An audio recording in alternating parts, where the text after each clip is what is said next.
The champagne flute trembled in Audrey Bennett's hand as she approached Table 7, the best table at Luminescence, Chicago's most exclusive restaurant.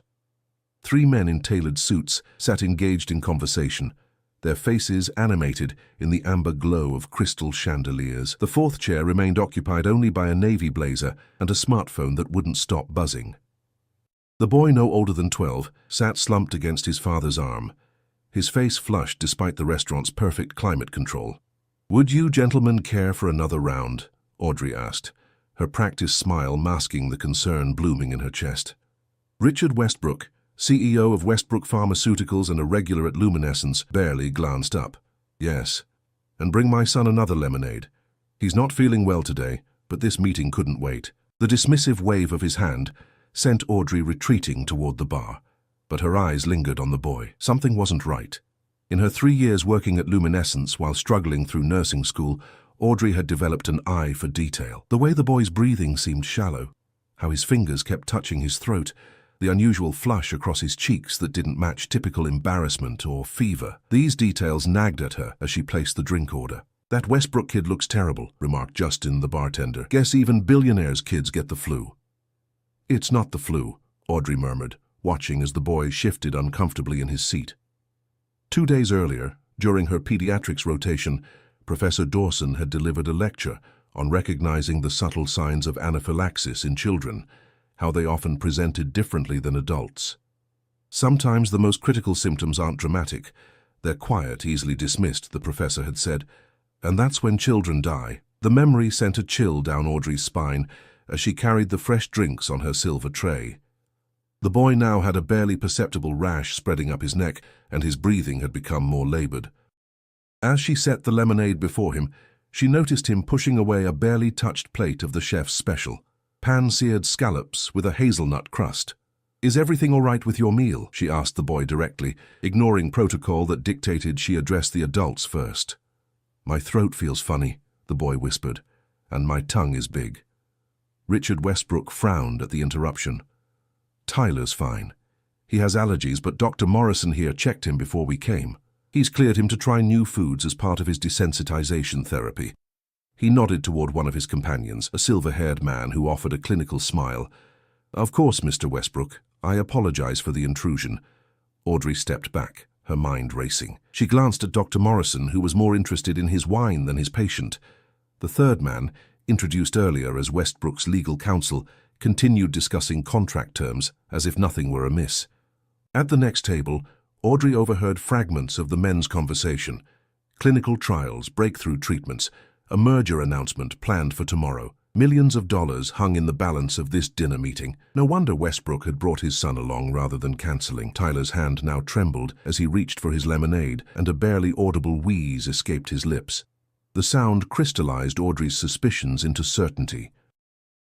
She moved deliberately to the service station, her heart hammering against her ribs. Manager protocols dictated that servers never question a guest's medical choices or suggest medical interventions. It was grounds for immediate termination. Luminescence catered to the elite, those who valued discretion above all. But nursing school had taught her a different protocol. When a life hangs in the balance, nothing else matters. "Marcus," she whispered to her manager, "the Westbrook boy at table 7 is having an allergic reaction. Anaphylaxis. I'm certain of it." Marcus Cooper's eyes widened. "Are you sure? His father has Dr. Morrison with him, one of the city's top allergists." "I'm sure, and if we wait, he could die." She met Marcus's gaze with unwavering confidence. "There's an epinephrine injector in my bag in the break room. My cousin has the same allergies." Marcus hesitated, years of hospitality training warring with basic human concern. "Westbrook is our biggest client. If you're wrong—" "And if I'm right?" Audrey countered. A crash from table 7 interrupted their standoff. Tyler had knocked over his lemonade, his hands now clutching at his throat, eyes wide with panic. The wheeze had transformed into a distinctive stridor, the sound of air struggling to move through a closing airway. "Doctor." Morrison was now examining the boy, but with a puzzled expression that sent alarm bells ringing through Audrey's mind. "It must be anxiety," she heard him say. "The desensitization protocol shouldn't cause this response." Audrey didn't wait for permission. She bolted for the break room, ignoring the shocked stares of other diners. Her trembling hands found her bag, buried beneath her winter coat. The epinephrine auto-injector felt cool against her palm as she raced back to the dining room. By the time she returned, Tyler's lips had taken on a bluish tinge. Dr. Morrison had loosened the boy's collar and was suggesting they move him outside for fresh air, exactly the wrong approach for anaphylaxis. "He needs epinephrine now," Audrey announced, stepping forward with the injector. Richard Westbrook's face contorted with anger. "What the hell do you think you're doing? Morrison says it's anxiety." Dr. Morrison rose, indignation flashing across his face. "Young lady, I've been treating this patient for years. This isn't anaphylaxis, it's a panic attack coupled with seasonal allergies."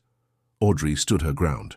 "With all due respect, doctor, he has urticaria spreading up his neck, stridor, and his lips are turning blue. The hazelnut crust on the scallops, is he allergic to tree nuts?" The flicker of uncertainty that crossed Dr. Morrison's face told her everything. Westbrook turned to the doctor. "You said hazelnuts were in the probably safe category." "They were, theoretically. The skin tests showed minimal reaction," Dr. Morrison stammered. Tyler's fingers were now clawing at the tablecloth, his chest heaving with increasingly futile attempts to breathe.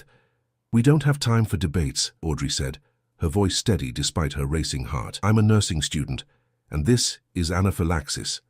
If we don't treat it now, he could die in the next few minutes."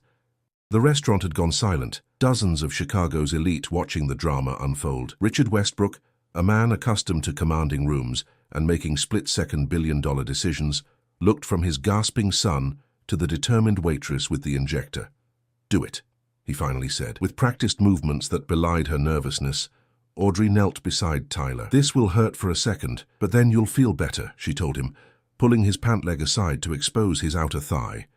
She pressed the auto-injector firmly against his leg and heard the click that delivered the life-saving medication. 10 seconds. 20. The entire restaurant seemed to hold its breath along with Audrey as she counted silently. Then, almost imperceptibly at first, Tyler's breathing eased. The desperate clawing of his fingers relaxed, and color began returning to his face. "Call an ambulance," Audrey instructed, maintaining pressure on the injection site. "The epinephrine will help temporarily, but he needs emergency care. Anaphylaxis can have a biphasic response. It could come back worse within hours." As if awakened from a trance, Marcus rushed to the phone. Dr. Morrison knelt beside Audrey, his earlier certainty replaced with humility, as he helped monitor Tyler's vital signs. Richard Westbrook had not moved, his expression unreadable as he watched his son's life hang in the balance, saved not by his wealth or connections, but by a waitress working her way through nursing school. Outside, sirens wailed in the distance, drawing closer to Luminescence's gleaming facade. Audrey remained beside Tyler, her hand steady on his wrist, counting his strengthening pulse. For the first time since she'd approached table 7, she allowed herself to breathe deeply. What she didn't know, couldn't know, was how this moment would alter the trajectory of her life, entangling her fate with the Westbrooks in ways she could never have imagined. As the paramedics rushed in, she caught Richard Westbrook's gaze. The gratitude in his eyes carried something else, something that sent a different kind of shiver down her spine. Recognition. Not of her person, but of her potential, and the dawning realization that he had overlooked something valuable hiding in plain sight. 2 weeks after the incident at Luminescence, Audrey Bennett stood outside the imposing glass headquarters of Westbrook Pharmaceuticals, clutching her resume in one hand and a coffee in the other. The autumn wind whipped through the Chicago streets, scattering golden leaves across the plaza, where a massive sculpture, a double helix that deliberately avoided resembling DNA per the company's branding guidelines, twisted toward the sky. She had been summoned here by a brief formal email from Richard Westbrook's assistant. "Mr. Westbrook requests your presence to discuss a potential opportunity." No explanation, no context, just an address, a date, and a time that required her to reschedule her clinical rotation. The night at the restaurant had ended in a blur. Paramedics had whisked Tyler away, with his father accompanying him in the ambulance. Dr. Morrison had followed in his own car, shame etched into the lines of his face. Marcus had sent her home early, his expression unreadable. By the next morning, Audrey had convinced herself she would be fired. Protocol violations of that magnitude weren't overlooked in establishments like Luminescence. Instead, She had arrived at work to find a massive bouquet of lilies and a handwritten note. "You saved my son's life. I won't forget that. Richard Westbrook." Accompanying it was a check with more zeros than she had ever seen, enough to cover her remaining tuition and then some. The money had felt simultaneously like a blessing and a burden. She hadn't cashed it yet, unsure what accepting such a sum would mean. Now, as she approached the security desk, she wondered if this meeting was about the money. Perhaps Westbrook wanted to ensure her silence about the incident to protect both his and Dr. Morrison's reputations. "Audrey Bennett for Richard Westbrook," she told the security guard, trying to project confidence she didn't feel. 20 minutes and 3 elevator rides later, she was ushered into a corner office with floor-to-ceiling windows overlooking Lake Michigan. Richard Westbrook stood with his back to her, phone pressed to his ear. "I don't care what the focus groups say," he was saying, his voice carrying the same authoritative tone she remembered from the restaurant. "The side effect profile is too risky. We're not putting it forward for approval. End of discussion." He hung up without waiting for a response and turned to face her. Up close, without the dim lighting of the restaurant, Richard Westbrook looked both more imposing and more human. His salt and pepper hair was perfectly styled, but shadows beneath his eyes hinted at sleepless nights. The tailored suit couldn't quite hide the slight stoop of his shoulders. A man carrying invisible weights. "Ms. Bennett, thank you for coming." He gestured toward a seating area by the window. "Please." Audrey sat, smoothing her skirt, the nicest one she owned, purchased during a rare splurge at a department store sale. "How is Tyler?" she asked, surprising herself with her directness. A smile softened Westbrook's features. "Fully recovered, thanks to you, and much more careful about reading ingredient lists." He sat across from her, studying her face. "You haven't cashed my check." "I wasn't sure if I should." "Because you think it comes with strings attached." Audrey met his gaze. "Doesn't it? Money like that usually does." Westbrook leaned back, something like respect flickering in his eyes. "Fair assumption. But in this case, the only string was getting you to come here today so I could offer you a job." Of all the scenarios Audrey had imagined, this hadn't been one of them. "A job? Mr. Westbrook, I'm still in nursing school. I have clinicals and I'm aware of your schedule. I've spoken with Dean Harriman at your school." He raised a hand at her surprised expression. "Yes, I made some calls. I was curious about the woman who saw what a board-certified allergist missed." "That's a bit invasive," Audrey said, discomfort rising in her chest. "It's thorough," Westbrook corrected.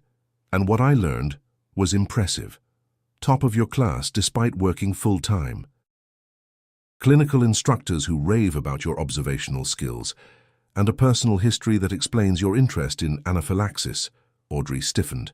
He'd discovered her past, the childhood tragedy she rarely discussed. "My brother's death was private family business. And yet it shaped you, drove you to notice what others missed with my son." Westbrook's voice softened slightly. "I apologize if my research feels intrusive, but I needed to understand who you are before making this offer." "Which is what exactly?" Westbrook stood and walked to his desk, returning with a folder which he placed before her. "Westbrook Pharmaceuticals is launching a new division focused on emergency response medications, epinephrine delivery systems, emergency antidotes, rapid response treatments, the kind of medications that save lives in critical moments." Audrey opened the folder to find a job description. Clinical Consultant, Patient Advocacy Program. "We need someone who understands both the clinical and human sides of emergency medicine," Westbrook continued. "Someone who can help ensure our products meet real-world needs, not just clinical trial specifications. The position includes flexible hours to accommodate your studies, full benefits and tuition coverage for the remainder of your program." The salary listed made Audrey's eyes widen. It was 4 times what she made at Luminescence. "This is generous." "It's strategic," Westbrook corrected. "What happened with Tyler exposed a blind spot in our approach. Dr. Morrison isn't the only physician who sometimes misses what's right in front of him.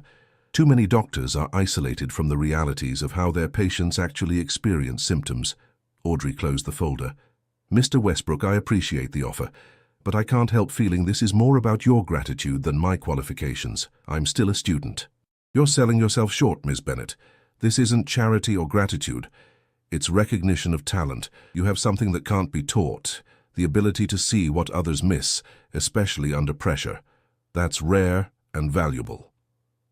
Before she could respond, the office door opened and Tyler Westbrook entered, looking remarkably different from the sickly boy she'd last seen. His complexion was healthy, his eyes bright with curiosity as they landed on her. "Dad, is this her? The waitress who saved me?" Richard Westbrook's expression softened as he looked at his son. "Yes, this is Ms. Bennett. And what did we discuss about knocking before entering my office during meetings?" Tyler grinned, unapologetic. "Sorry, but Mom said I could come meet her if I finished my homework." He extended his hand to Audrey with surprising formality.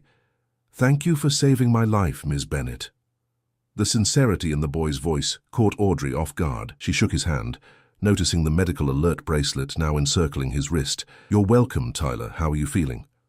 "Better. Dad fired Dr. Morrison." He stated this matter-of-factly, as though discussing the weather. Richard cleared his throat. "Tyler, that's not something we discuss publicly." "But it's true," Tyler insisted. "And now I have a new doctor who actually listens when I say something feels wrong." He turned back to Audrey. "Dad says you might come work with us." "You should. The office next to his has the best view of the lake." Audrey glanced at Westbrook, who had the decency to look slightly embarrassed. "Tyler, Ms. Bennett would not be working directly with me. She would be joining Dr. Patel's team in clinical development." Tyler shrugged. "Still, you should take the job. Dad never offers jobs to people himself unless he really wants them on his team." "Thank you for that insight, son," Westbrook said dryly. "Perhaps you could give Ms. Bennett and me a moment to finish our discussion." After Tyler departed, an awkward silence filled the office. Audrey finally broke it. "You fired Dr. Morrison." Westbrook's expression hardened. "He nearly killed my son through arrogance and negligence. His desensitization therapy was experimental at best, dangerous at worst, and when the symptoms began, he was too proud to recognize his mistake." He exhaled slowly. "But that's not why I asked you here today." "Isn't it, though?" Audrey challenged. "Your son nearly died because a medical professional missed obvious symptoms. Now you want to hire someone, me, who won't miss those details, someone who will speak up, even when it's uncomfortable." A smile tugged at the corner of Westbrook's mouth. "You're perceptive in more ways than one, Ms. Bennett. And blunt. I should warn you about that. I consider that an asset, not a liability." He gestured to the folder. "Take the weekend to consider the offer. Talk to your advisors at school if you wish. But no, this isn't just about what happened with Tyler. It's about what I believe you can bring to this company, and to patients who need advocates like you." As Audrey left the Westbrook Pharmaceuticals building an hour later, her mind swirled with possibilities. The job would solve her financial struggles instantly, allow her to complete her education without working overnight shifts, and potentially give her a platform to influence medical products used nationwide. Yet, something nagged at her. A sense that there was more to Westbrook's interest than he was revealing. The coincidence seemed too perfect, a near tragedy averted, followed by a life-changing opportunity. In her experience, billionaire CEOs didn't make decisions based on gratitude alone. What she couldn't know was that back in his office, Richard Westbrook was on the phone with his head of security, requesting a more thorough background check on Audrey Bennett, one that would uncover the connection between her family's tragedy and Westbrook Pharmaceuticals' darkest chapter, a connection Audrey herself wasn't fully aware of, but which would soon threaten everything she held dear. 3 months into her role at Westbrook Pharmaceuticals, Audrey Bennett had settled into a rhythm that balanced her final semester of nursing school with her new position. The clinical advocacy team had welcomed her expertise, and Dr. Patel had become both mentor and friend. Even Richard Westbrook had proven to be a more accessible boss than she'd anticipated, stopping by weekly to check on projects and occasionally bringing Tyler, who had developed a cheerful habit of asking Audrey medical questions that ranged from insightful to comically grotesque. On this particular Tuesday morning in January, Audrey arrived early to prepare for a presentation on their newest epinephrine delivery system. The office was quiet, most employees not due for another hour. She set her coffee on her desk and noticed the manila envelope placed conspicuously atop her keyboard. No markings, no labels, just a sealed envelope that hadn't been there when she'd left the previous evening. Curiosity piqued, she opened it to find a stack of photocopied documents, internal memos, clinical trial reports and newspaper clippings, all dating back 15 years. At first, the material seemed random, until a name jumped out from a faded article. Bennett family files suit against pharmaceutical giant. Audrey's coffee grew cold as she read through the documents, her hands trembling. The pieces connected like a macabre puzzle. Westbrook's previous company, North Star Pharmaceuticals, had developed an asthma medication that had been fast-tracked through approval. Her brother, Michael, had been one of 17 children who had suffered fatal reactions to the drug. The subsequent lawsuit had been settled quietly, with records sealed by court order. 6 months after the settlement, North Star had been acquired by a larger company, and Richard Westbrook had started Westbrook Pharmaceuticals with his portion of the buyout. The final document was a confidential memo from Westbrook himself, dated weeks before Michael's death. Preliminary data suggests possible severe reactions in patients with certain genetic markers. Recommend delaying market release until further testing. That recommendation had been overruled by North Star's board of directors. The medication had been released, and Michael had died. Audrey felt the room spin.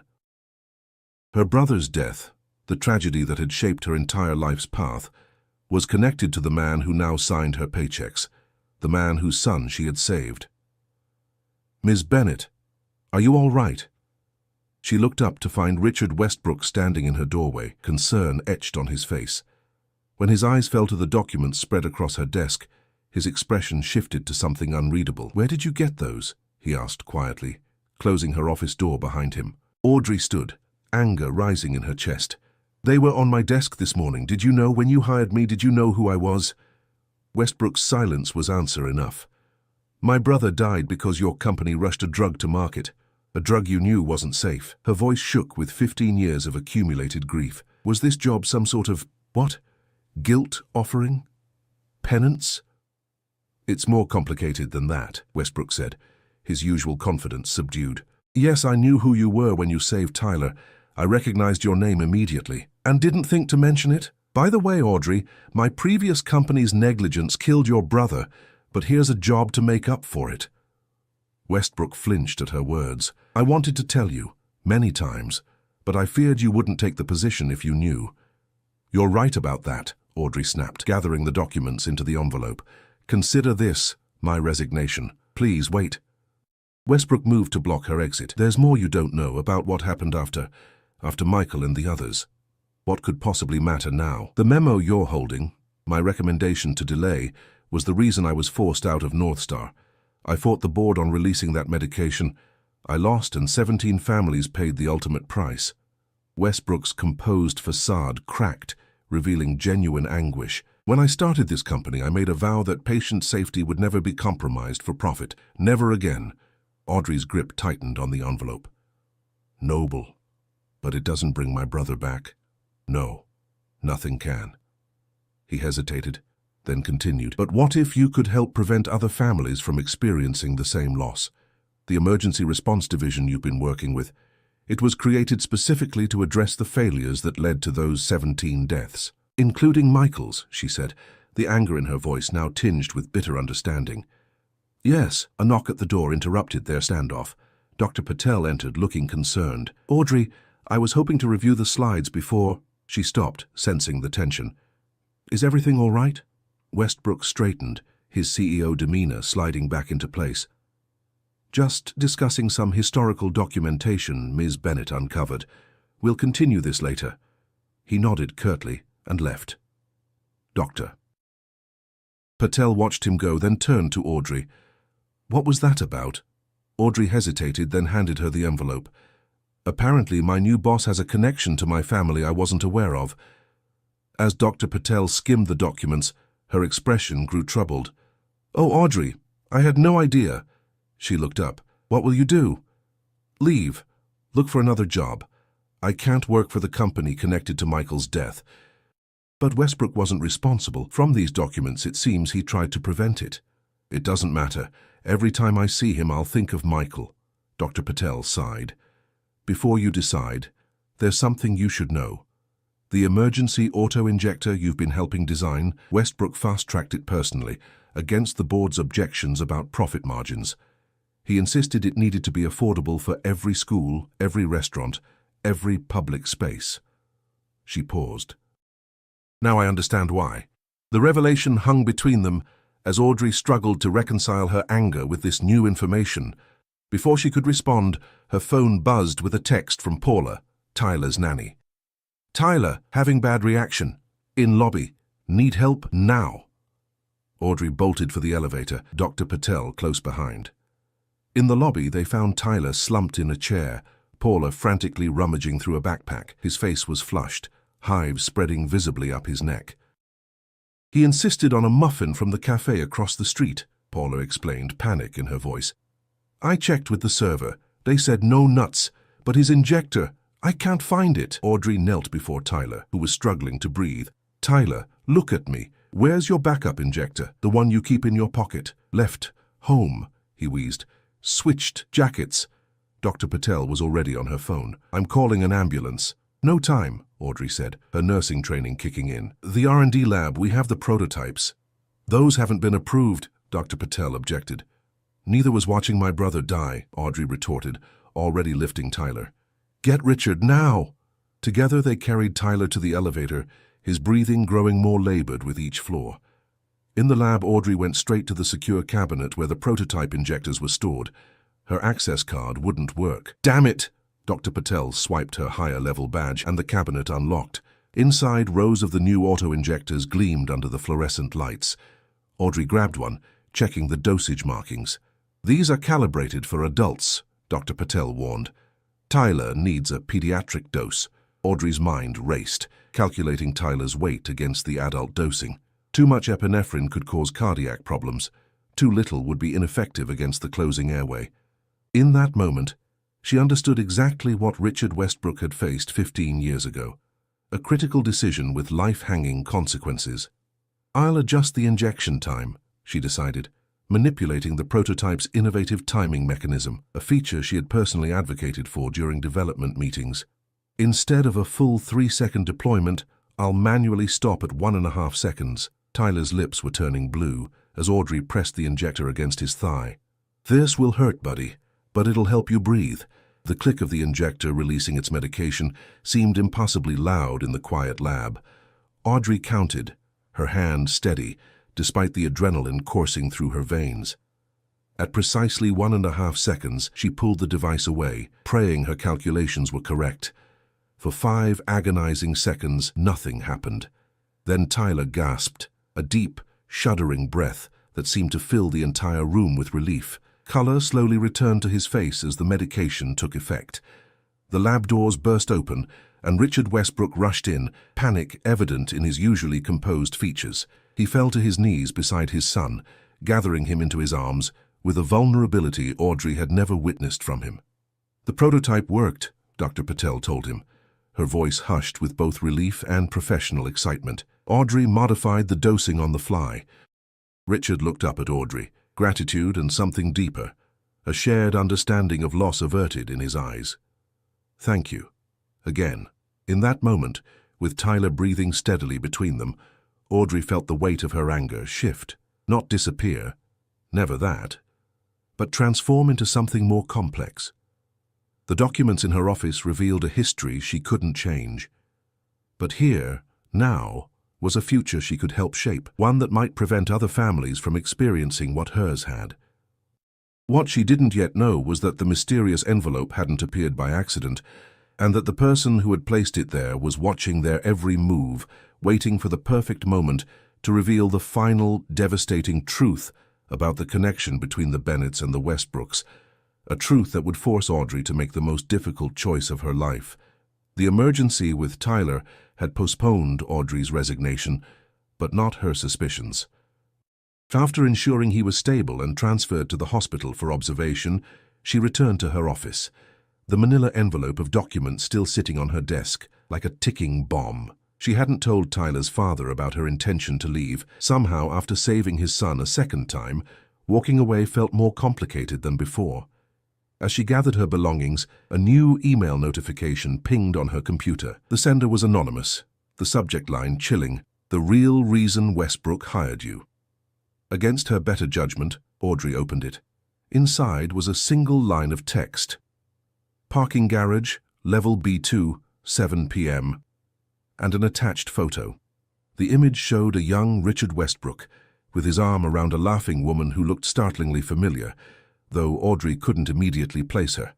Curiosity warred with caution as 7 o'clock approached. Ultimately, Audrey found herself descending in the parking garage elevator, pepper spray clutched in her coat pocket. The garage was nearly empty at this hour, most employees having departed for the day. Her footsteps echoed ominously across the concrete floor as she scanned the dimly lit space. "Miss Bennett," Audrey whirled around to find an elegant woman in her 60s emerging from between two parked cars. Her silver hair was swept into a chignon, and despite the casual setting, she wore a tailored pantsuit that spoke of wealth and influence. "I'm Elaine Morrison," the woman said, extending a manicured hand. "Dr. Morrison's wife. Or ex-wife, I should say. The divorce was finalized last month." Audrey didn't take the offered hand. "You sent me those documents and the email." Elaine nodded, unperturbed by the rejection. "I did. Robert lost everything because of what happened with the Westbrook boy. His position, his reputation, our marriage, though the last one was a long time coming." She smiled thinly. "I thought you deserved to know who you're really working for." "Why? What do you gain from this?" "Call it a parting gift to Richard. We have history." Elaine reached into her designer handbag and withdrew another envelope. "These are the documents he doesn't want you to see. The complete story of what happened 15 years ago." Audrey took the envelope cautiously. "I already know about the medication that killed my brother, but you don't know why your brother specifically was prescribed that medication, or why Richard recognized your name immediately when you saved Tyler." Elaine's smile turned sad. "Look at the photo in the email I sent you. Really look at the woman." Audrey pulled out her phone, examining the image more closely. The laughing woman beside young Richard had warm eyes, a dimpled smile, and, Audrey's heart skipped, the same distinctive mole above her left eyebrow that Audrey saw in her own reflection every day.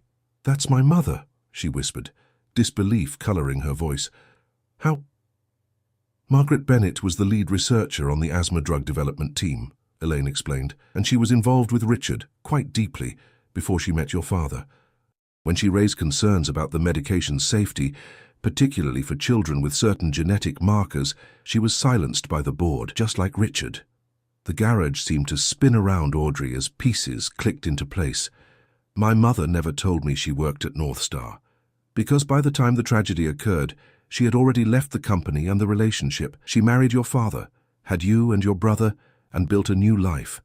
Elaine nodded toward the envelope. "But when children started dying from the medication, she recognized the symptoms instantly. She tried to warn others, became a whistleblower. That's when the threats began." Audrey's knees weakened as a long-buried memory surfaced. Her mother's tearful phone calls, hushed arguments between her parents, suddenly moving to a new house in a different school district. "The car accident that killed my parents, it wasn't random, was it?" Elaine's silence was answer enough. "But that would mean—" Audrey couldn't complete the thought, the implications too horrific to voice. "North Star's board chairman was willing to go to extreme lengths to protect the company's stock price," Elaine confirmed grimly. "Richard discovered the truth too late to save your parents, but he made sure the chairman faced justice. Though financial crimes, not murder, the evidence wasn't strong enough." "And my brother? Was his prescription deliberate too? That's the question that should keep you up at night." Elaine checked her watch. "I've said enough. What you do with this information is your choice, but remember, Richard Westbrook has known who you are from the beginning. Every interaction, every opportunity he's given you, it's all been driven by guilt." With that parting shot, Elaine Morrison strode toward the elevator, leaving Audrey alone with revelations that shattered everything she thought she knew about her life. The hospital corridor was quiet at 9 p.m. as Audrey approached Tyler's room. Through the partially open door, she could see Richard Westbrook sitting beside his son's bed, reading aloud from what appeared to be a science textbook, while Tyler interjected questions. She hesitated, the second envelope heavy in her bag. Part of her wanted to burst in, demand answers, confront Westbrook with the devastating truth Elaine had revealed. Another part, the part trained to observe, to connect symptoms to causes, urged caution. There were still missing pieces to this puzzle. Before she could decide, Richard looked up and spotted her. His expression shifted from surprise to resignation, as though he'd been expecting this moment. He said something to Tyler, squeezed his shoulder, and stepped into the hallway, gently closing the door behind him. "You've spoken with Elaine," he said. "It wasn't a question. How did you know?" "Security footage from the garage. I've been cautious since those documents appeared on your desk." Elaine made her intentions clear during the divorce proceedings. Audrey crossed her arms. "Is it true about my mother, my parents' accident?" Richard exhaled slowly, shoulders sagging under an invisible weight. "Yes, most of it, but not in the way Elaine likely presented it." "Then tell me your version." Her voice was steely with restraint. "Not here." He nodded toward a family consultation room across the hall. "Tyler doesn't need to overhear this." The small room was designed for difficult conversations. Comfortable chairs, boxes of tissues, subdued lighting. Audrey sat rigidly while Richard closed the door. "I loved your mother," he began simply. "We were young, brilliant, idealistic. We both believed we could change medicine for the better." He paced as he spoke, unable to meet Audrey's eyes. "When the board overruled our safety concerns about the medication, Margaret resigned in protest. I stayed, thinking I could fight from within. It was the first of many mistakes. And their deaths? The accident?" Richard's face contorted with old pain. "By the time I gathered enough evidence of Gordon Sheffield's corruption, it was too late. Your parents were already gone. The police ruled it an accident, but we all knew it was Sheffield's doing. Why didn't you come forward, tell the authorities?" "I tried. The evidence was circumstantial. Sheffield was powerful, connected. Instead, I built a case around his financial crimes, which eventually sent him to prison." His eyes finally met hers, haunted by old ghosts. "It wasn't justice, but it was something." "And my brother's death? Was that targeted too?" "No." The word was emphatic. "Michael's prescription was tragic coincidence. But it's why I left North Star, why I started Westbrook Pharmaceuticals with safety protocols that the industry called excessive." He paused, his next words carefully chosen. "When you saved Tyler that night, when I heard your name, it felt like Margaret had somehow reached across time to save my son through her daughter."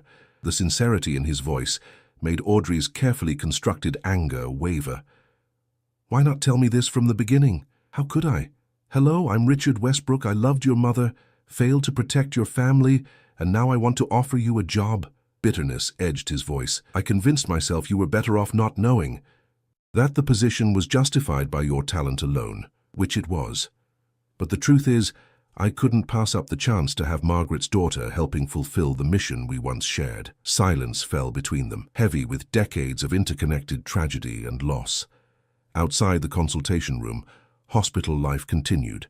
Nurses checking vitals, families visiting patients, life and death coexisting in the antiseptic corridors. "I need time," Audrey finally said, "to process all this. To decide what it means for my future here." Richard nodded. "Of course, take all the time you need. The position remains yours, regardless of your decision about the rest of it." As she turned to leave, he added softly, "You have her eyes, you know, and her gift, seeing what others miss, the details that make all the difference." His voice broke slightly. "She would be so proud of the woman you've become." Spring arrived in Chicago, painting the lakefront with new life.